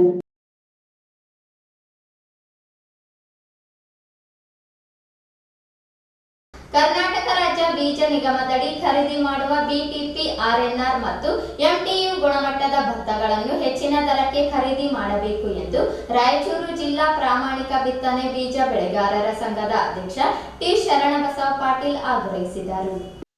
ನಗರದ ಪತ್ರಿಕಾ ಭವನದಲ್ಲಿ ಕರೆದ ಪತ್ರಿಕಾಗೋಷ್ಠಿಯನ್ನು ಉದ್ದೇಶಿಸಿ ಮಾತನಾಡಿ, ಭತ್ತದ ನಾಡು ಎಂದು ಖ್ಯಾತಿ ಪಡೆದ ರಾಯಚೂರಿನಲ್ಲಿ ಈ ವರ್ಷ ಅತಿ ಹೆಚ್ಚು ಭತ್ತವನ್ನು ನಾಡಿನ ರೈತರು ಬೆಳೆದುಕೊಟ್ಟಿದ್ದಾರೆ. ಇಲಾಖೆಗೆ ಒಳ್ಳೆ ಗುಣಮಟ್ಟದ ಬೀಜಗಳನ್ನು ಬೆಳೆದುಕೊಡುತ್ತಿದ್ದೇವೆ. ಇಂತಹ ಒಳ್ಳೆಯ ಬೀಜಗಳನ್ನು ಬೆಳೆಯಬೇಕೆಂದರೆ ಎಲ್ಲಾ ರೀತಿಯಿಂದಲೂ ಸಹಕಾರ ಬೇಕಾಗುತ್ತದೆ. ಆದರೆ ಈ ವರ್ಷ ಪ್ರತಿ ವರ್ಷಕ್ಕಿಂತ 2 ಪಟ್ಟು ಖರ್ಚು ಜಾಸ್ತಿಯಾಗಿದ್ದು, ಒಬ್ಬ ಕೂಲಿ ಆಳು ಒಂದು ದಿನಕ್ಕೆ 800 ರೂಪಾಯಿ ತೆಗೆದುಕೊಳ್ಳುತ್ತಾನೆ ಮತ್ತು ಬೀಜ, ಗೊಬ್ಬರ, ಕ್ರಿಮಿನಾಶಕ ಕೂಡ ದುಬಾರಿಯಾಗಿದೆ ಎಂದರು. ಹಾರ್ವೆಸ್ಟರ್ ಫಸಲು ಕತ್ತರಿಸುವ ಯಂತ್ರ 2300 ಇದ್ದದ್ದು 3800 ರೂಪಾಯಿ, ಪ್ರತಿ ಗಂಟೆಗೆ 2 ಪಟ್ಟು ಜಾಸ್ತಿಯಾಗಿದೆ. ನಾವು ಬೆಳೆದಂತಹ ಬೀಜಗಳು RNR 15048 ರೂಪಾಯಿ, 3300, BCT 5204 ರೂಪಾಯಿ, 3050 MTU 1010ರ 2800ಗಳಿಗೆ ಖರೀದಿಸಿದ್ದರೆ ಇದರಿಂದ ನಾವು ಮಾಡಿದ ಖರ್ಚು ಮಾತ್ರ ತೆಗೆಯಬಹುದೇ ಹೊರತು ಲಾಭವಂತೂ ಕನಸಿನ ಮಾತಾಗಿದೆ. ಆದ್ದರಿಂದ ರೈತರ ಕಷ್ಟಗಳನ್ನು ಪರಿಗಣಿಸಿ ಹೆಚ್ಚಿನ ದರಕ್ಕೆ ಬೀಜಗಳನ್ನು ಖರೀದಿ ಮಾಡಿ ರೈತರ ಮೇಲಿನ ಹೊರೆಯನ್ನು ಇಳಿಸಬೇಕು ಎಂದು ಕರ್ನಾಟಕ ರಾಜ್ಯ ಬೀಜ ನಿಗಮಕ್ಕೆ ಮನವಿ ಮಾಡಿದರು. ಕಳೆದ 25 ವರ್ಷದಿಂದ ನಾವು ಬೀಜ ಉತ್ಪಾದನೆ ಮಾಡ್ತೀವಿ. ನಾವು ಮಾಡಿದಂಥ ಬೀಜ ಉತ್ಪಾದನೆ ಸಂಪೂರ್ಣ ಎಲ್ಲ ರೈತರು ಹೋಗ್ತಾರೆ. ಆ ರೈತರೆಲ್ಲ ಬೆಳೆದು ತಾವು ಮಾರ್ಕೆಟಲ್ಲಿ ಮಾರಾಟ ಮಾಡಿಕೊಂಡು ದುಡ್ಡು ಸಾಕ್ತಾರೆ. ಸೊ ಗುಣಮಟ್ಟದ ಬೀಜ ಬಹಳ ಮುಖ್ಯ ಆಗುತ್ತೆ. ಸೊ ಆ ಗುಣಮಟ್ಟದ ಬೀಜ ಅಂದರೆ ಕರ್ನಾಟಕ ರಾಜ್ಯ ಬೀಜ ಇರೋದ್ರಿಂದ ನಾವು ರೆಗ್ಯುಲರ್ ಆಗಿ ಮಾಡ್ತೀವಿ. ಅದು ಬೈಬ್ಯಾಕ್ ಸಿಸ್ಟಮ್ ಅಂತ ಇರುತ್ತೆ. ನಮಗೆ ಕಳೆದ ವರ್ಷ 4100 ರೂಪಾಯಿ ಕ್ವಿಂಟಲ್ ಕೊಟ್ಟಿದ್ವಿ, 4100. ಬಟ್ ಈ ವರ್ಷ 3300 ಬಂದಿದೆ. ಸೊ ಬಹಳ ಕಡಿಮೆ ಆಗಿದೆ. ಯಾಕಂದ್ರೆ ಕೂಲಿ ವರ್ಷಕ್ಕೆ ಜಾಸ್ತಿ ಆಗ್ತಾ ಇರೋ ಹೊರತು ಕಡಿಮೆ ಆಗ್ತಾ ಇಲ್ಲ. ಮತ್ತೆ ಏನು ನಾವು ಖರ್ಚು ವೆಚ್ಚ ಮಾಡ್ತೀವಿ ಅದು ಜಾಸ್ತಿ ಆಗ್ತದೆ. ಗೊಬ್ಬರ ನೋಡ್ತಿರ್ಬೋದು, ಕಳೆದ ವರ್ಷ 1450 ರೂಪಾಯಿ ಇದ್ದು 1750 ರೂಪಾಯಿ ಬಂತು. ಅದು ಸಿಗ್ತಾ ಇಲ್ಲ. ಅದಕ್ಕೆ 1+1 ತಗೋಬೇಕು, ಯೂರಿಯಾ, ಈ ತರ ನಾನಾ ರೀತಿ ತೊಂದರೆಗಳು. ನಮಗೆ ಲೇಬರ್ ಹೆಚ್ಚು ಕಡಿಮೆ ಜಾಸ್ತಿ, ಹಾರ್ವೆಸ್ಟ್ ಮಿಷನ್ ಜಾಸ್ತಿ, ಇಷ್ಟೆಲ್ಲ ಜಾಸ್ತಿ ಆದ್ಮೇಲೆ ನಮಗೆ ಇವ್ರು ಕೊಡೋದು ಕೇವಲ ಇಷ್ಟೇ ಕೊಡ್ತಾ ಇದೆ. ಈಗ ಪಕ್ಕದಲ್ಲೇ ನೋಡಿ, ಈಗ ತೆಲಂಗಾಣದಲ್ಲಿ 2320 ಪ್ಲಸ್ ಮೇಲೆ ಒಂದು 500 ಸಬ್ಸಿಡಿ ಕೊಡ್ತಾ ಇದೆ. ಅಂದ್ರೆ ನಾರ್ಮಲ್ ರೈತರಿಗೆ 2820 ಒಂದು ಕ್ವಿಂಟಾಲ್ಗೆ ಅವ್ರು ಕೊಡ್ತಾ ಇದ್ದಾರೆ. ಬಟ್ ಅವರಿಗೆ ನಮ್ಗೆ ಎಷ್ಟು ವ್ಯತ್ಯಾಸ ಇದೆ ನೋಡಿ. ಅವ್ರು ಸಬ್ಸಿಡಿ ಕೊಟ್ಟು ಇಷ್ಟೆಲ್ಲ ಆಯ್ತು, ಬಟ್ ನಾವು ಬೀಜ ಉತ್ಪಾದಕರು, ನಮಗೆ ನಾರ್ಮಲಿ ರೈತರಿಗೆ ಬಹಳ ವ್ಯತ್ಯಾಸ ಇದೆ. ಸೊ ನಮಗೆ ಎಡಿಷನಲ್ ಖರ್ಚು ಇದರಲ್ಲಿ 20% ಜಾಸ್ತಿ ಆಗುತ್ತೆ. ಅದರಿಂದಾಗಿ ನಾವು ಕರ್ನಾಟಕ ರಾಜ್ಯ ಬೀಜದ MD ಅವರಿಗೆ ಆಲ್ರೆಡಿ ಮನವಿ ಮಾಡಿ ಲೆಟರ್ ಕೊಟ್ಟಿದ್ದೀವಿ. ಅವ್ರು ಏನು ರೇಟ್ ಕೊಟ್ಟಿದ್ದಾರೆ, ಈ ರೇಟ್ ನಮಗೆ ಲಾಸ್ ಆಗುತ್ತೆ, ದಯಮಾಡಿಸಿ ಅನ್ನೋದಲ್ಲ, ನಮಗೆ ಒಂದು ಒಳ್ಳೆ ರೇಟ್ ಕೊಡಬೇಕು. ಬರೀ ಭತ್ತ ಒಂದೇ ಅಲ್ಲ, ತೊಗರಿ ಇರ್ಬೋದು, ಮತ್ತೆ ಸುಮಾರು ಭತ್ತಗಳು RNRಗೆ 3300 ಕೊಟ್ಟಿದ್ದಾರೆ. ಭತ್ತ BPTಗೆ 3050 ಕೊಟ್ಟಿದ್ದಾರೆ. IR64ಗೆ 3000 ಕೊಟ್ಟಿದ್ದಾರೆ. ಸ್ಟೆಲ್ಲಾ 3000 ಕೊಟ್ಟಿದ್ದಾರೆ. MTUಗೆ 3000 ಕೊಟ್ಟಿದ್ದಾರೆ. MTU 1010 ಭತ್ತ 2800 ಕೊಟ್ಟಿದ್ದಾರೆ. ಈ ತರ ಹಲವಾರು ಬೇರೆ ಬೇರೆ ಭತ್ತಗಳಿಗೆ ಒಂದು ರೇಟ್ ಕೊಟ್ಟಿದ್ದಾರೆ. ಸೊ ಇದು ಏನಾಗ್ತಾ ಇದೆ, ಮಾರ್ಕೆಟ್ ಅಲ್ಲಿ ನೋಡಿದ್ರೆ ಭಾಳ ಡಿಫ್ರೆಂಟ್ ಇದೆ. ಈ ಥರ ಸ್ವಲ್ಪ ಬೇರೆ ಇರ್ಬೋದು, ಯಾಕಂದರೆ ಸಾಕಷ್ಟು ಕರೀತಾ ಇರೋದ್ರಿಂದ ಸ್ಟಾಪ್ ಮಾಡ್ಕೊಂಡು ಇದ್ದ ಕಾರಣಕ್ಕೆ ಸ್ವಲ್ಪ ಅವ್ರು ರೇಟ್ ಕಂಟ್ರೋಲ್ ಮಾಡಿದ್ದಾರೆ. ಸ್ವಲ್ಪ ದಿವಸ ಆದ ತಕ್ಷಣ ಖಾಲಿ ಆದ ತಕ್ಷಣ ಮತ್ತೆ ರೇಟ್ ಜಂಪ್ ಆಗುತ್ತೆ. ಆ ರೀತಿ ಅದನ್ನ ನೋಡ್ಕೊಂಡು ನಮ್ಗೆ ರೇಟ್ ಕೊಟ್ಟರೆ ನಮ್ಗೆ ಲಾಸ್ ಆಗುತ್ತೆ. ನಾವೇನು ಪ್ರಮಾಣಿತ ಬೀಜ ಕೊಡ್ತಾ ಇದ್ದೀವಿ ರೈತರಿಗೆ, ಆ ಬೀಜ ಕೊಡಬೇಕಾದ್ರೆ ಈ ಸಂದರ್ಭದಲ್ಲಿ ಬೂದಯ್ಯ ಸ್ವಾಮಿ ಸೇರಿದಂತೆ ಇತರರು ಉಪಸ್ಥಿತರಿದ್ದರು. ಮುನ್ನೂರು ಕಾಪು ಸಮಾಜದ ವತಿಯಿಂದ ಶ್ರೀ ಮಾತಾ ಲಕ್ಷ್ಮಮ್ಮ ದೇವಿ ಹಾಗೂ ಶ್ರೀ ಮಾತಾ ಕಾಳಿಕಾದೇವಿ ರಥೋತ್ಸವ ಕಾರ್ಯಕ್ರಮವನ್ನು ಫೆಬ್ರವರಿ 12ರಂದು ಹಮ್ಮಿಕೊಳ್ಳಲಾಗಿದೆ ಎಂದು ಮುನ್ನೂರು ಕಾಪು ಸಮಾಜದ ಯುವ ಘಟಕ ಅಧ್ಯಕ್ಷ ಭಂಗಿ ನರಸಾರೆಡ್ಡಿ ಹೇಳಿದರು. ನಗರದ ಪತ್ರಿಕಾ ಭವನದಲ್ಲಿ ಕರೆದ ಪತ್ರಿಕಾಗೋಷ್ಠಿಯನ್ನು ಉದ್ದೇಶಿಸಿ ಮಾತನಾಡಿ, ಅಂದು ಮಧ್ಯಾಹ್ನ 1:30ಕ್ಕೆ ಪ್ರಸಾದ ಮತ್ತು ಔತಣಕೂಟವನ್ನು ನಗರದ ಶ್ರೀ ಲಕ್ಷ್ಮಮ್ಮ ದೇವಿ ಮತ್ತು ಕಾಳಿಕಾದೇವಿ ದೇವಸ್ಥಾನದಲ್ಲಿ ಏರ್ಪಡಿಸಲಾಗಿದೆ. ಸಂಜೆ 4:30ಕ್ಕೆ ರಥೋತ್ಸವ ಜರುಗಲಿದೆ ಎಂದರು. ಫೆಬ್ರವರಿ 16ರಂದು ಶ್ರೀಕೃಷ್ಣ ದೇವರಾಯ ಜಯಂತಿಯನ್ನು ಹಮ್ಮಿಕೊಳ್ಳಲಾಗಿದ್ದು, ಬೆಳಗ್ಗೆ 9ರಿಂದ ಶ್ರೀಕೃಷ್ಣ ದೇವರಾಯ ಭಾವಚಿತ್ರ ಮೆರವಣಿಗೆ ಮತ್ತು ಮಧ್ಯಾಹ್ನ 12:30ಕ್ಕೆ ವೇದಿಕೆ ಕಾರ್ಯಕ್ರಮವನ್ನು ಶ್ರೀ ಮಾತಾ ಲಕ್ಷ್ಮಮ್ಮ ದೇವಿ ದೇವಸ್ಥಾನದಲ್ಲಿ ಏರ್ಪಡಿಸಲಾಗಿದೆ ಎಂದು ತಿಳಿಸಿದರು. ಮಾತಾ ಲಕ್ಷ್ಮೀದೇವಿ ಮತ್ತು ಕಾಳಿಕಾದೇವಿ ರಥೋತ್ಸವದ ಅಂಗವಾಗಿ 12ನೇ ತಾರೀಕು ಮಧ್ಯಾಹ್ನ 1:30ಕ್ಕೆ ಊಟದ ವ್ಯವಸ್ಥೆ ಇರ್ತದೆ. ಅದೇ ರೀತಿಯಾಗಿ ಸಾಯಂಕಾಲ 4:00ವರೆಗೆ ರಥೋತ್ಸವ ಇರ್ತದೆ. ಈ ಊಟದ ವ್ಯವಸ್ಥೆಯನ್ನು ಎ ಬಾಬರೆಡ್ಡಿ ಅವರ ವತಿಯಿಂದ ಜರುಗುತ್ತದೆ. ಅದೇ ರೀತಿಯಾಗಿ 14ನೇ ತಾರೀಕು ಬೆಳಗ್ಗೆ 9ರಿಂದ 12 ಗಂಟೆವರೆಗೆ ಕೃಷ್ಣದೇವರಾಯ ಜಯಂತಿ ಅಂಗವಾಗಿ ಒಂದು ಮೆರವಣಿಗೆ ಇರ್ತದೆ. ಲಕ್ಷ್ಮೀದೇವಿ ಕಲ್ಯಾಣ ಮಾಡುತ್ತದೆ. ಈ ಸಂದರ್ಭದಲ್ಲಿ ಮಹೇಂದ್ರ ರೆಡ್ಡಿ, ಎನ್ ಶ್ರೀನಿವಾಸ್ ರೆಡ್ಡಿ, ಚಂದ್ರಶೇಖರ್ ರೆಡ್ಡಿ, ಯು ಗೋವಿಂದ ರೆಡ್ಡಿ ಸೇರಿದಂತೆ ಇತರರು ಉಪಸ್ಥಿತರಿದ್ದರು. ಜಿಲ್ಲೆಯ ಮಾನ್ವಿ ತಾಲೂಕಿನ ಬೆಟ್ಟದೂರು ಗ್ರಾಮದಲ್ಲಿ Sujith millennium project private limited ಇಂದ ಬೋರ್ ಬ್ಲಾಸ್ಟಿಂಗ್ ಮೂಲಕ ನಡೆಸುತ್ತಿರುವ ಕಲ್ಲು ಗಣಿಗಾರಿಕೆಯಿಂದ ಮನೆಗಳಿಗೆ ಹಾನಿಯಾಗುತ್ತಿರುವುದರಿಂದ ಗಣಿಗಾರಿಕೆ ಸ್ಥಳಾಂತರಿಸಬೇಕು ಎಂದು ಜನಸೇವಾ ಫೌಂಡೇಶನ್ ರಾಜ್ಯಾಧ್ಯಕ್ಷ ಜಾವೇದ್ ಖಾನ್ ಎಚ್ಚರಿಕೆ ನೀಡಿದರು. ಈ ರೀತಿ ಕಲ್ಲು ಗಣಿಗಾರಿಕೆಯಿಂದ ಅನೇಕ ಮನೆಗಳು ಬಿರುಕು ಬಿಟ್ಟಿದ್ದು ಬೆಳೆ ಹಾನಿಯಾಗಿದೆ. ಕಲ್ಲು ಗಣಿಗಾರಿಕೆ ಸ್ಥಗಿತಗೊಳಿಸಿ ಬೇರೆಡೆ ಸ್ಥಳಾಂತರ ಮಾಡದಿದ್ದಲ್ಲಿ ಫೆಬ್ರವರಿ 15ರಿಂದ ಜಿಲ್ಲಾಧಿಕಾರಿ ಕಚೇರಿ ಮುಂದೆ ಅನಿರ್ದಿಷ್ಟಾವಧಿ ಧರಣಿ ಸತ್ಯಾಗ್ರಹ ಮಾಡಲಾಗುವುದು ಎಂದರು. ನಗರದ ಪತ್ರಿಕಾ ಭವನದಲ್ಲಿ ಕರೆದ ಪತ್ರಿಕಾಗೋಷ್ಠಿಯನ್ನು ಉದ್ದೇಶಿಸಿ ಮಾತನಾಡಿ, ಮಾನ್ವಿ ತಾಲೂಕಿನ ನೀರ್ಮಾನ್ವಿ ಸೀಮಾಂತರದ ಬೆಟ್ಟದೂರು ಗ್ರಾಮದ ಸರ್ವೆ ನಂಬರ್ 55/1ರ 11.7 ಎಕರೆ ಜಮೀನಿನ ಪೈಕಿ 5 ಎಕರೆ ಜಮೀನಿನಲ್ಲಿ ಹಾಗೂ ಸರ್ವೆ ನಂಬರ್ 5/1ರ 7.3 ಎಕರೆಯ ಪೈಕಿ 5 ಎಕರೆಯಲ್ಲಿ ಸುಚಿತ್ ಮಿಲೇನಿಯಂ ಪ್ರಾಜೆಕ್ಟ್ ಪ್ರೈವೇಟ್ ಲಿಮಿಟೆಡ್ನವರು ಕೃಷಿ ಹೊಂಡ ನಡೆಸಲು ಪರವಾನಗಿ ಪಡೆದು ಅಕ್ರಮವಾಗಿ ಕಲ್ಲು ಗಣಿಗಾರಿಕೆ ನಡೆಸುತ್ತಿರುವ ಪರಿಣಾಮ ಸ್ಥಳೀಯರ ಮನೆಗಳು ಬಿರುಕು ಬಿಟ್ಟಿದ್ದು ಬೀಳುವ ಹಂತಕ್ಕೆ ತಲುಪಿದ ಕಾರಣ ಜನರು ಆತಂಕದಲ್ಲಿದ್ದಾರೆ. ಗಣಿ ಮತ್ತು ಭೂವಿಜ್ಞಾನ ಇಲಾಖೆಯ ಅಧಿಕಾರಿಗಳಿಗೆ ದೂರು ನೀಡಿದರೂ ಸ್ಥಳ ಪರಿಶೀಲನೆ ಮಾಡದೆ ಕಾಲಹರಣ ಮಾಡುತ್ತಿದ್ದಾರೆ ಎಂದು ಆರೋಪಿಸಿದರು. ದೊಡ್ಡದಾದ ಯಂತ್ರಗಳಿಂದ ಬ್ಲಾಸ್ಟ್ ಮಾಡುತ್ತಿರುವ ಪರಿಣಾಮ ಪರಿಸರ ಮಾಲಿನ್ಯ ಉಂಟಾಗಿ ಗ್ರಾಮದೆಲ್ಲೆಡೆ ಧೂಳಿನ ವಾತಾವರಣ ಸೃಷ್ಟಿಯಾಗಿದೆ. ಜನರಿಗೆ ಅಸ್ತಮಾ ರೋಗ ಹಾಗೂ ಉಸಿರಾಟದ ಸಮಸ್ಯೆಯಿಂದ ಬಳಲುವಂತಾಗಿದೆ ಎಂದು ದೂರಿದರು. ಬಿರುಕು ಬಿಟ್ಟ ಮನೆಗಳನ್ನು ದುರಸ್ತಿಗೊಳಿಸಿ ಪರಿಹಾರ ನೀಡಬೇಕು. ಬೆಳೆ ಹಾನಿಯಾದವರಿಗೆ ನಷ್ಟ ಪರಿಹಾರ ನೀಡಬೇಕು. ಈ ಬಗ್ಗೆ ಜಿಲ್ಲಾಧಿಕಾರಿ ಮಧ್ಯ ಪ್ರವೇಶಿಸಬೇಕು ಎಂದು ಮನವಿ ಮಾಡಿದರು. ಬೆಡದೂರು ಮಾನ್ವಿ ತಾಲೂಕಿನ ಬೆಡದೂರು ಗ್ರಾಮದಲ್ಲಿ ಬೃಹತ್ ಮಟ್ಟದ ಬೋರ್ ಬ್ಲಾಸ್ಟ್ ಯುರಾನಿಯಂ ಉಪಯೋಗಿಸಿ ಬೋರ್ ಬ್ಲಾಸ್ಟ್ ಮಾಡುತ್ತಿರುವ ಏನು ಸುಚಿತಾ ಮಿಲೇನಿಯಂ ಅನ್ನ ಕಂಪನಿಗೆ ಪ್ರಕರಣ ದಾಖಲು ಮಾಡಿ ಅಲ್ಲಿರುವಂಥ ಮನೆಗಳಿಗೆ ಬಿರುಕು ಬಿಟ್ಟಿದೆ. ಅದಕ್ಕೆ ಪರಿಹಾರ ಕೊಡಬೇಕಂತೇಳಿ ಇವತ್ತು ಏನು ಕಾನೂನಿನ ಉಲ್ಲಂಘನೆ ಮಾಡುತ್ತಾ ಬೆಡದೂರು ಗ್ರಾಮದಲ್ಲಿ ಸರ್ವೆ ನಂಬರ್ 55/1 56/1ರಲ್ಲಿ ಏನು 11 ಗುಂಟೆ ರೈತರಿಗೆ ಕೃಷಿ ಹೊಂಡ ಮತ್ತು ಕೆರೆ ಮಾಡಿಕೊಡ್ತೀನಿ ಅಂತೇಳಿ ಏನು ಸುಚಿತಾ ಮಿಲೇನಿಯಂ ಕಂಪನಿ ಮೋಸ ಮಾಡಿ ಇವತ್ತು ಬೋರ್ ಬ್ಲಾಸ್ಟ್ ಮಾಡುವ ಮೂಲಕ ಒಂದು 200ಕ್ಕಿಂತ ಹೆಚ್ಚಿನ ಮನೆ ಬಿರುಕು ಬಿಟ್ಟಿರುವುದು ಬಡವರ ಜೀವನ ಏನು ರೋಡಿಗೆ ತಂದು ಹಾಕಿದೆ.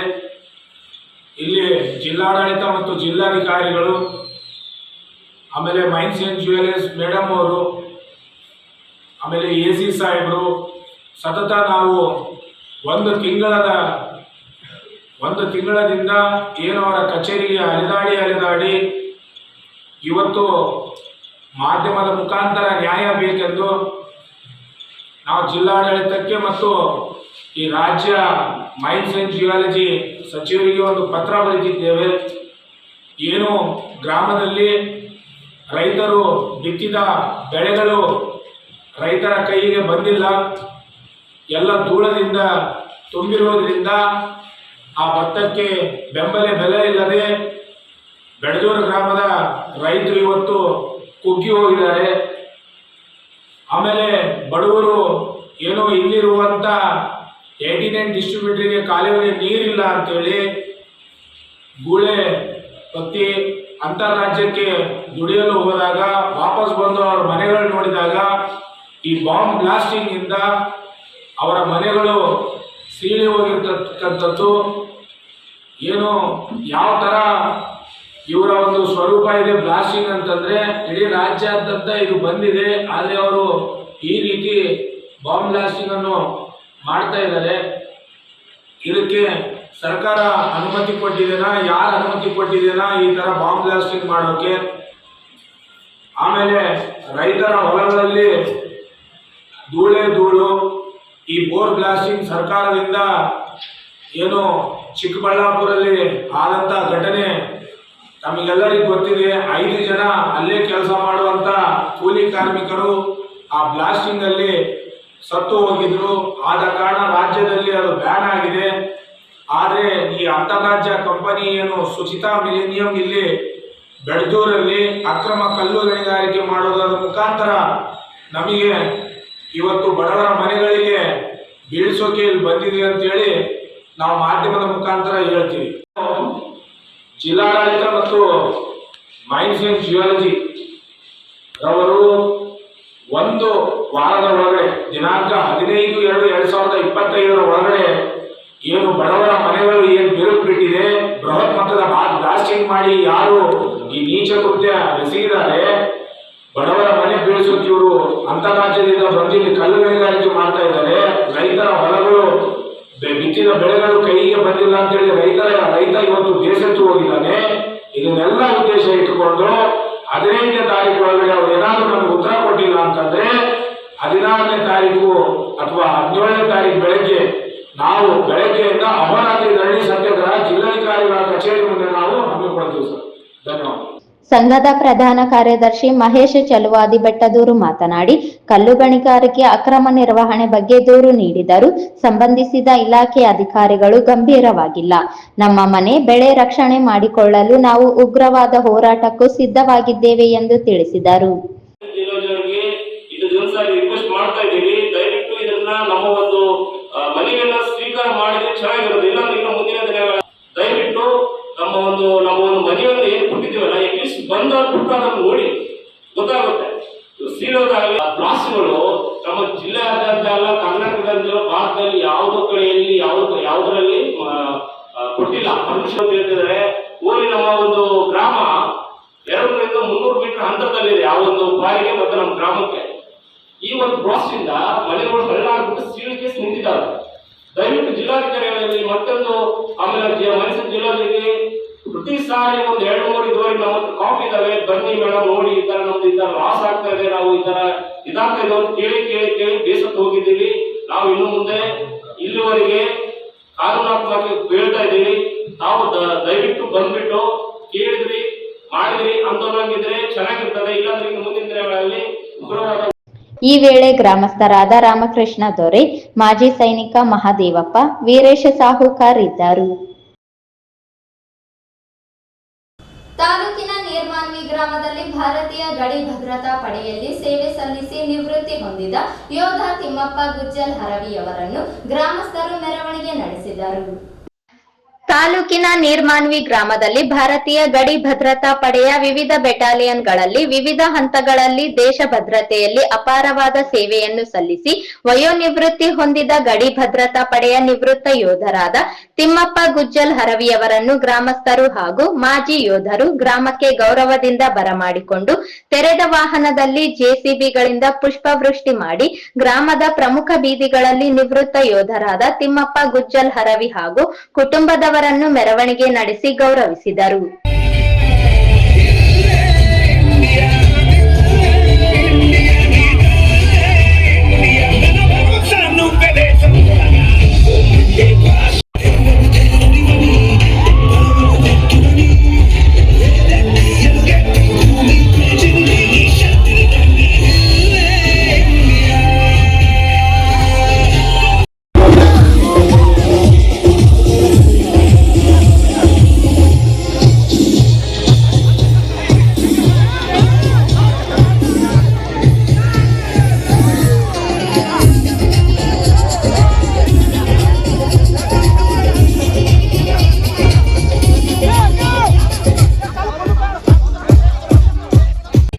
ಮಾಜಿ ಯೋಧರಾದ ಜಲ್ಲಿ ಆಂಜನೇಯ ಸೇರಿದಂತೆ ನೂರಾರು ಗ್ರಾಮಸ್ಥರು ಇದ್ದರು.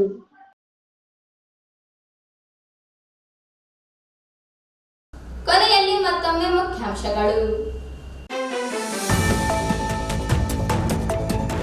ಜಾತಿ ರಹಿತ ಸಮ ಸಮಾಜ ನಿರ್ಮಾಣಕ್ಕೆ ಮುಂದಾಗಿದ್ದವರು ಶರಣರು ವೀರ ಹನುಮಾನ್.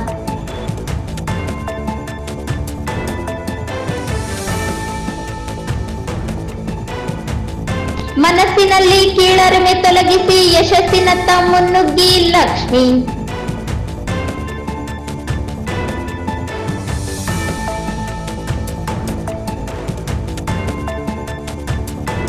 ಏಮ್ಸ್ ವಿಚಾರದಲ್ಲಿ ಕಾಂಗ್ರೆಸ್ ಬದ್ಧತೆ ಮೆರೆದಿದೆ ರವಿ ಬೋಸ್ರಾಜ್.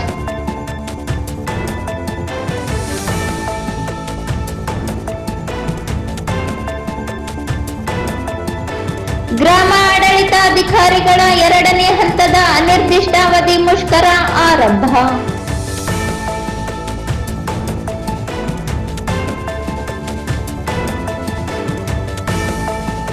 ಫೆಬ್ರವರಿ 13ರಂದು ಮೈಸೂರಿನಲ್ಲಿ ಜಿಲ್ಲಾ ರೈತ ಸಮಾವೇಶ ಚಾಮರಾಜ ಮಾಲಿ ಪಾಟೀಲ್.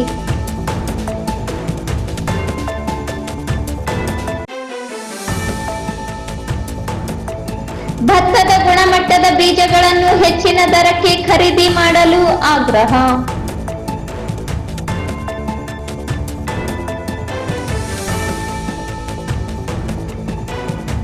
ಫೆಬ್ರವರಿ 12ರಂದು ಲಕ್ಷ್ಮಮ್ಮ ದೇವಿ ಶ್ರೀ ಮಾತಾ ಕಾಳಿಕಾ ದೇವಿಯ ರಥೋತ್ಸವ ಕಾರ್ಯಕ್ರಮ.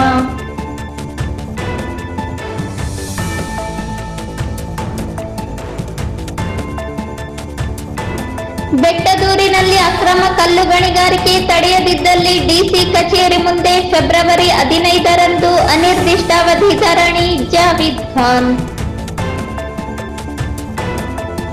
ಮತ್ತು ಮಾನ್ವಿಯಲ್ಲಿ ನಿವೃತ್ತ ಗಡಿ ಭದ್ರತಾ ಪಡೆಯ ಯೋಧನಿಗೆ ಗ್ರಾಮಸ್ಥರಿಂದ ಅದ್ದೂರಿ ಸ್ವಾಗತ. ಇಲ್ಲಿಗೆ ವಾರ್ತಾ ಪ್ರಸಾರ ಮುಕ್ತಾಯವಾಯಿತು. ಮುಂದಿನ ಅಮೋಘ ವಾರ್ತೆಗಳೊಂದಿಗೆ ಪುನಃ ಭೇಟಿಯಾಗೋಣ. ವಂದನೆಗಳು.